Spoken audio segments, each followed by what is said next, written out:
ప్రపంచంలోని ఎత్తైన ఏకశిలా విగ్రహం మన దేశంలోని కర్ణాటక రాష్ట్రంలో ఉంది. శ్రావణబెళగోళ కర్ణాటకలోని హసన్ జిల్లా బెంగళూరు నుండి కేవలం 144 కిలోమీటర్ల దూరంలో ఉంది.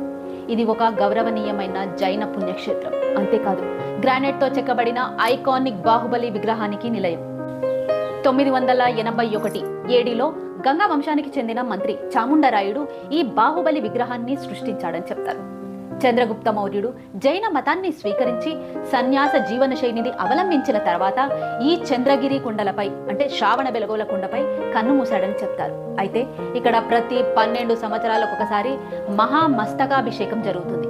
ఈ ఉత్సవంలో బాహుబలి విగ్రహాన్ని పాలు, కుంకుమ ఇంకా గంధపు ముద్దతో స్నానం చేయిస్తారు. ప్రపంచం నలుమూలల నుండి వేలాది మంది భక్తులను ఆకర్షించి నిజంగా మంత్రముగ్ధుల్ని చేసే ఈ దృశ్యం కాలాతీత అద్భుతం.